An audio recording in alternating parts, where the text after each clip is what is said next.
तो उगने के बाद में अगर 42 डिग्री 45 डिग्री भी तापमान पहुंचता है ना तो भी कोई दिक्कत नहीं आती। जो इंटरक्रॉपिंग होगी दोनों का कॉम्बिनेशन बहुत ही अच्छा रहता है। मैंने पिछली बार थोड़ा सा करके देखा था।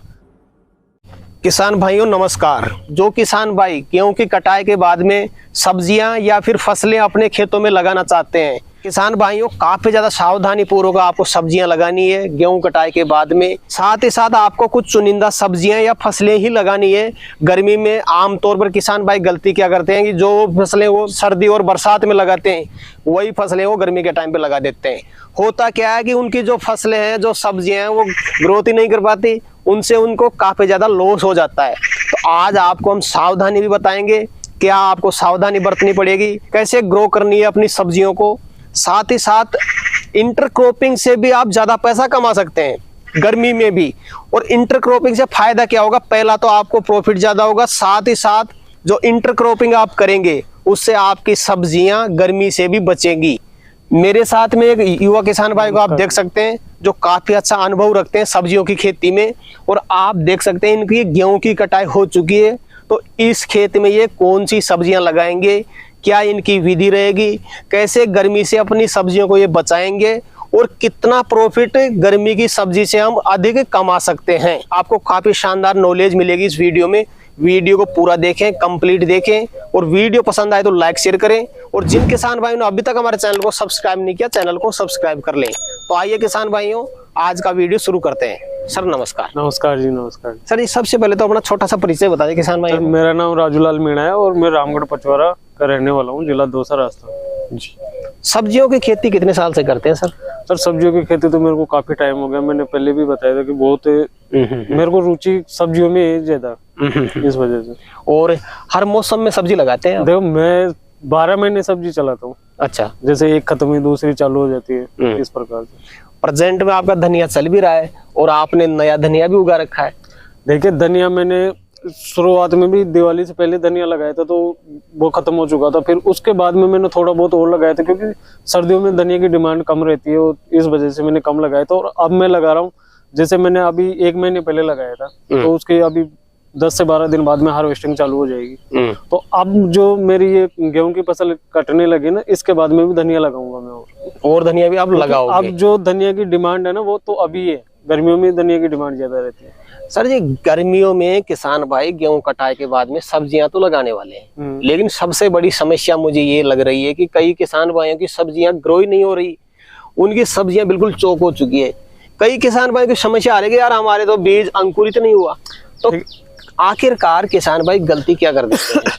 देखिए उसमें किसान भाई गलती ये कर देते हैं कि जैसे समझो कि मैंने भिंडी के बारे में बताया था कि 10 से 12 घंटे बीज को भिगो लीजिए। तो किसान भाई क्या करते हैं कि वही मेथड हर सब्जी में लगाने लगते हैं। ठीक है, अलग अलग सब्जी का अलग अलग मेथड होता है। तो उस हिसाब से आप जैसे समझो कि शुरुआत में आप गलती कर देते हो ना बीज को अंकुरित करने के लिए, तो उसमें बाद में काफी दिक्कतें आती है। जैसे अपना खेत खाली हो चुका, अब अपन ने गेहूं की फसल इसमें से ले ली, अब अपना टारगेट रहेगा कि बारिश से पहले पहले हमें सब्जी लेकर के अपने खेत को वापस खाली करना है, क्योंकि खेत को 10 से 15 दिन का रेस्ट पीरियड भी चाहिए होता है। देखो वो तो जरूरी है। तो ऐसी सब्जी हम किसान भाई को बताने वाले हैं जो बारिश से पहले अपने खेत भी खाली हो जाए, साथ ही साथ जो न्यूट्रिएंट अपने खेत को चाहिए वो भी हम अपने खेत को दे सके। क्योंकि अपने गेहूं की फसल ले ली, खेत में जो पोषक तत्व है उनकी कमी जाहिर सी बात होगी। वो तो जाहिर सी बात है। तो सबसे पहले तो ये बता दें गेहूं कटाई के बाद में जैसे किसान भाई का खेत खाली होता है अपनी तैयारी क्या होनी चाहिए खेत को फिर से तैयार करने की? देखिए जैसे गेहूं कटाई हो जाती है, गेहूं निकल जाता है, तो उसके बाद में आप पहले तो देखो मिट्टी में नमी रहेगी नहीं, गेहूं कटने बिल्कुल सूख जाती है। हाँ, तो उसमें पहले तो पानी लगा दीजिए। और जैसे पानी अभी तो क्या है, पानी जैसे आल लगाएंगे तो कल तक मिट्टी जोत निकालने के लायक हो जाती है। तो आप 2 जोत निकलवा लीजिए या रूटावेटर निकलवा लीजिए, तो ताकि जो हमारे गेहूं की जड़ें होती है ना वो भी रूटावेटर से अच्छी तरह क्लीन हो जाएगी और मिट्टी भी अपनी भुरभुरी हो जाएगी। उसके बाद में आप उसमें गोबर की खाद डाल लीजिए। तो गोबर की खाद डाल के फिर रूटावेटर निकलवा लीजिए। जैसे आपने 2 जोत निकलवा ली पहले, फिर उसके बाद में गोबर की खाद डाली और उसके बाद में रूटावेटर निकलवा लीजिए, जो गोबर की खाद भी अच्छी तरह से उसमें मिक्स हो जाएगी। कितनी गोबर की खाद डालनी आवश्यक है? देखो 1 एकड़ में ही बता दें। 1 एकड़ में वैसे तो 3 से 4 ट्रॉली चाहिए, लगभग चाहिए, लेकिन जितना हो सके उतना तो कम है तो 2 ट्रॉल से काम चल जाएगा अपना। हाँ। 2 ट्रॉली तो डालनी पड़ेगी जी। ये डालने के बाद में सर जी न्यूट्रिएंट्स की पूर्ति के लिए रासायनिक खाद कौन कौन सा यूज में? ज्यादा तो बेसल डोज में आवश्यकता नहीं रहती है, वैसे तो गोबर की खाद ही ज्यादा, लेकिन फिर भी हम जैसे उसके साथ DAP डालेंगे, सिंगल सुपर फास्फेट डालेंगे और यूरिया भी डालेंगे, और इसके साथ साथ हम जैसे दीमक के लिए रिजेंट डाल सकते हैं जी। तो सर जी खेत तैयारी किसान भाई ने कर ली। अब हम बात करने वाले मेन टॉपिक के बारे में कि गर्मी के टाइम पे किसान भाई कौन कौन सी सब्जियां लगाए ताकि गर्मी में उनको कोई समस्या भी ना आए, गर्मी के टाइम पे फसल उनकी सब्जियां ग्रो भी करे और अच्छा उत्पादन में उनको मिल सके। देखिए, अच्छा उत्पादन लेने के लिए आपको ये करना है कि जैसे अभी किसान भाई क्या कर रहे हैं कि पहले तो भिंडी के पीछे भग रहे थे, तो भिंडी किसान भाइयों ने बोली, उसके बाद में किसान भाई देसी टिंडा, ककड़ी, कद्दू, लौकी इनके पीछे चल रहे हैं। तो अपन कुछ डिफरेंट करते हैं, तो मैं लगाऊंगा धनिया और पालक। अच्छा, सबसे पहले आप पालक की विधि बता दें। पालक लगाएं तो कैसे लगाएं, अंकुरित कैसे उगाए और क्या सावधानी पालक में हमको बरतनी पड़ेगी? इन दोनों में, धनिया और पालक में अंकुरित करने का ऐसा तो कोई तरीका है नहीं, जैसे 10-12 घंटे इनके बीज को भिगो लो, ऐसा कुछ भी नहीं करना आपने। कुछ भी नहीं करना, आपको सीधी सिंपल क्यारियां बनानी है। उनमें भी दोनों को जैसे अलग अलग क्यारी में छिटक के बोना है आपको। जैसे छिटक दिए तो आप हाथों की सहायता से या किसी की भी सहायता से ऐसे मिला दो उनको मिट्टी में मिल जाना चाहिए, मिट्टी में मिल जाना चाहिए भाई बीज। जैसे ऊपर भी रह जाता तो दिक्कत नहीं आती, क्योंकि धनिया और पालक ऐसी चीज है जो अगर ऊपर भी रह जाएंगे मिट्टी के, तो जैसे पानी जाएगा तो फिर भी अंकुरित हो जाते हैं। तो ऐसा और कोई सिस्टम नहीं करना चाहिए। अगर आप सिस्टम जैसे समझो कि अलग सिस्टम करते हो तो उसमें बीज में थोड़ा उगने में दिक्कत हो सकती है। हाँ। सिंपल विधि से आपको बीजना है, सिंपल विधि से छिटक के बीजना है और उसके बाद में ऐसे हाथों से उसे मिला देना है और फिर पानी चला देना है। कितने दिन में उग जाता है ये बीज? देखिए, ये इसको उगने में 10 से 12 दिन लगेगा। 10 से 12 दिन? हाँ, तो बिल्कुल भी नहीं घबराना कि 8 दिन हो गए या 10 दिन हो गए हमारा बीज उगा ही नहीं। पहले सिंपल जैसे आपने मिट्टी में मिला दिया, उसके बाद में पानी लगा दीजिए। उसके बाद में आपको पानी नहीं लगाना, उसके कम से कम 7 से 8 दिन बाद में पानी लगाना है आपको। ऐसा मत देखो कि जैसे हमने पानी लगाया हमारा बीज उगा ही नहीं, पपड़ी आ चुकी है, नहीं, ऐसा कुछ नहीं है। 8 से 7 दिन बाद में आप पानी लगाओगे ना, तो उसके दूसरे दिन देखना आपका पूरा बीज अंकुरित हो जाएगा और बाहर निकल जाएगा। सर जी, गेहूं की फसल कटाई होती है मार्च एंड में, अप्रैल के फर्स्ट में। हाँ।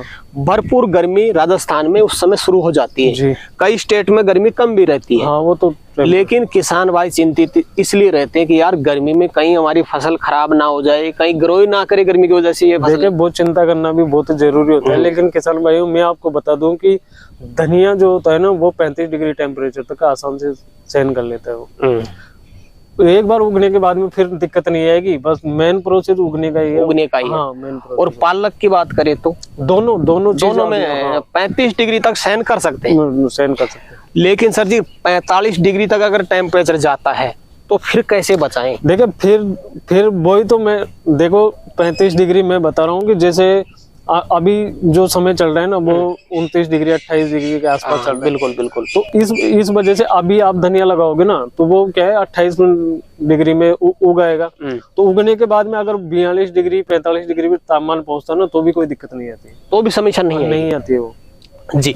ये फसल तो हम लगा लेते हैं, ये सब्जियां तो अपन ने लगा ली, लेकिन गर्मी के टाइम पे हर किसान भाई सोचता है भाई साहब मैं अपने खेत से ज्यादा प्रॉफिट कैसे कमाऊं, और कौन सी इंटरक्रॉपिंग कर सकता हूं इसमें? देखिए, इनके साथ साथ आप ये कीजिए कि जैसे हमने एक पार लगा ली धनिया की, मेड़ बना ली, जैसे क्यारी बना ली, आप क्यारी बना सकते हो 5 फीट चौड़ाई की आसपास आप क्यारी बना लीजिए। ज्यादा चौड़ाई की इसलिए नहीं बताते क्योंकि जब उसमें समझो निराई गुड़ाई की तो होगी नहीं, तो जैसे खरपतवार उगेगी ना, तो उनको हाथों से उपाड़ना जरूरी होता है। तो जैसे 5 फीट से ऐसे मेड़ पे बैठ के अगर खरपतवार उखाड़ोगे ना, तो वो काफी अच्छा रहेगा, क्योंकि धनिया की क्यारी में हम ऐसे घूम नहीं सकते जी, क्योंकि जगह नहीं रहती। इस वजह से मैं 5 फीट की बता रहा हूँ। आप 6 फीट की भी ले सकते हो, इससे ज्यादा बड़ी नहीं बनानी चाहिए। तो जैसे ही आपने 6 फीट की एक क्यारी बनाई, उसके बाद में 4 फीट जगह छोड़िए, फिर 6 फीट की एक क्यारी लगा दीजिए। तो जो 4 फीट की जगह रहेगी ना, तो उसमें आप मक्का लगा दीजिए। अच्छा, बिल्कुल बेस्ट तरीका है धनिया बचाने का। भले 42 डिग्री तापमान पहुंचे या 45 डिग्री तापमान पहुंचे, आपको कुछ भी नुकसान नहीं होगा। अच्छा, तो वो जो 4 फीट की मैं जगह बता रहा हूँ उसमें आप मक्का लगा दीजिए। मक्का आप बिल्कुल हाथों से आपको उसको लगाना है, ट्रैक्टर वगैरह उससे कुछ नहीं लगाना। बीज रोपण करना है, बीज रोपण करना है और उसमें भी पानी चला के वो भी अंकुरित हो जाता है। और जो इंटरक्रॉपिंग होगी दोनों का कॉम्बिनेशन बहुत ही अच्छा रहता है। मैंने पिछली बार थोड़ा सा करके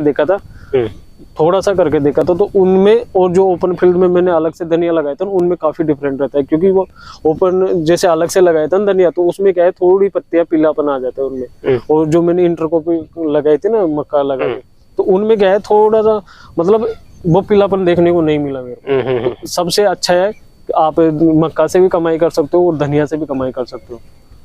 मक्का से जो इंटरक्रॉपिंग आप बता रहे हैं, एक्स्ट्रा कमाई कितनी हो जाएगी अपनी? देखो एक्स्ट्रा कमाई आप उस समय मक्का आएगी तो उस समय मान के चलो कि सबसे लो रेट मान के चलो कि एक बुट्ठा अगर 10 रुपए का भी बिकता है तो एक पेड़ 40 से 50 रुपए का पड़ता है। अब समझो कि वो 4 फीट की जो चौड़ाई है ना, उसमें अगर आप बीज लगाओगे ना तो आपके 8 से 10 बीज आ जाएंगे। तो 8 से 10 बीज भी आप मान के एक लाइन में 10 बीज भी मान के चलो तो आपको 500-600 रुपए की एक लाइन पड़ती है। एक लाइन पड़ती है। हाँ। तो अब आप उस हिसाब से अगर लगाओगे ना तो आपको एक नाली देगी शायद मेरे हिसाब से आपको 6 से 7 हजार के करीब पड़ जाएगी एक नाली।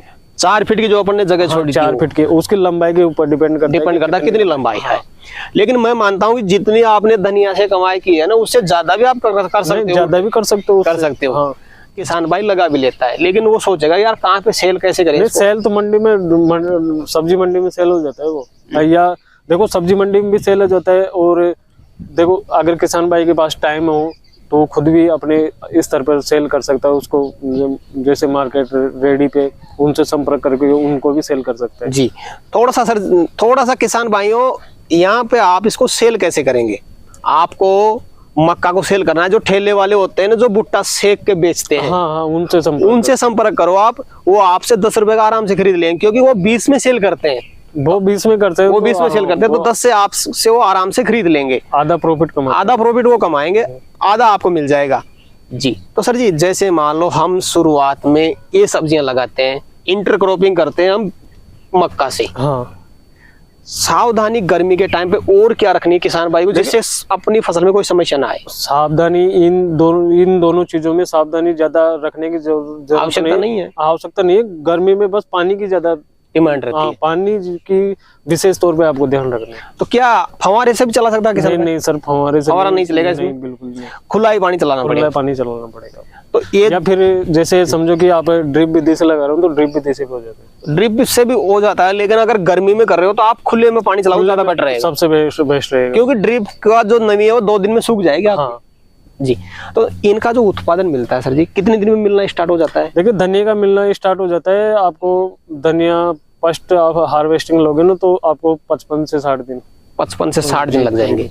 और पालक की बात करें तो पालक 40 से 45 दिन में हार्वेस्ट हो जाता है। देखो धनिया भी जल्दी हार्वेस्टिंग हो जाता है लेकिन वो डिपेंड करता है कि आपने बीज कौन सा चुनाव किया है, बीज के ऊपर में डिपेंड करता है। और फिर उसके बाद में जैसे 20 दिन का धनिया हो जाता है ना उगने के बाद में 20 दिन का, तो आप उसमें 19 और यूरिया तो इन दोनों को लीजिए और आपस में मिक्स करके इनको पानी के साथ लगा दीजिए तो आपका जो हार्वेस्टिंग है ना वो थोड़ा जल्दी हो जाएगा। हाँ। जी तो ये जो पालक बता रहे हैं इसकी कितनी बार कटाई हो जाती है? 2 बार कटाई हो जाती है लेकिन तीसरी बार जब हम काटते हैं ना पालक को तो थोड़ी वो क्या है पत्तियां है ना छोटी पड़ने लग जाती है और थोड़ा हल्का पीलापन भी उनमें आने लग जाता है। तो 2 बार कटिंग करना चाहिए मेरे हिसाब से। 2 बार कटिंग करे तो अच्छा मार्केट मिल सकता है। हाँ क्योंकि दो बार कटिंग करेंगे ना तो पत्ते भी थोड़े चौड़े होंगे और बढ़िया हरापन भी बढ़िया आता है उनमें। किसान भाई शायद ये भी सोच रहे होंगे कि यार पालक और धनिया अब से पहले ही काफी किसान भाई लगा चुके हैं तो क्या हमें भी मार्केट मिल सकता है? नहीं, मार्केट अब भी मिलेगा क्योंकि मैं खुद लगाने वाला हूँ। जिसमें आपने गेहूं कटाई की आप इसमें पालक और धनिया लगाएंगे? पालक और धनिया लगाऊंगा और जैसे मैंने बताया ना मक्का इंटरक्रॉपिंग भी करेंगे आप? इंटरक्रॉपिंग। जी तो सर जी इन फसलों में कौन कौन सी बीमारियां लगती है गर्मी के टाइम पे? देखिए गर्मी के टाइम में पीलापन की समस्या ही आती है और तो ऐसी कोई समस्या नहीं आती, स्प्रे वगैरह इनमें कोई दिक्कत नहीं आती। कीटों की समस्या तो आती नहीं है बिल्कुल। तो पीलापन से अपनी फसलों को कैसे बचाएं? जैसे मैंने बताया ना भाई 20 दिन बाद में आप 19 का और यूरिया का वो करोगे तो वो पीलापन हट जाएगा। पीलापन रोक देगा वो फिर अपनाएगा ही नहीं। जी जी जी। तो सर जी, आज किसान भाइयों के लिए आपने समय निकाला और अपना अनुभव किसान भाइयों तक शेयर किया, उसके लिए आपका बहुत बहुत धन्यवाद। धन्यवाद साहब। तो किसान भाइयों, जानकारी कैसी लगी हमें कमेंट करके जरूर बताएं। वीडियो पसंद आए तो वीडियो को शेयर करें, ताकि बाकी किसान भाई भी जागरूक होकर के अच्छा प्रॉफिट अपनी खेती से कमा सकें। और जिन किसान भाई ने अभी तक हमारे चैनल को सब्सक्राइब नहीं किया, चैनल को सब्सक्राइब कर लें। तो किसान भाइयों, आज के लिए इतना ही, मिलते हैं नए वीडियो में, तब तक के लिए जय जवान जय किसान।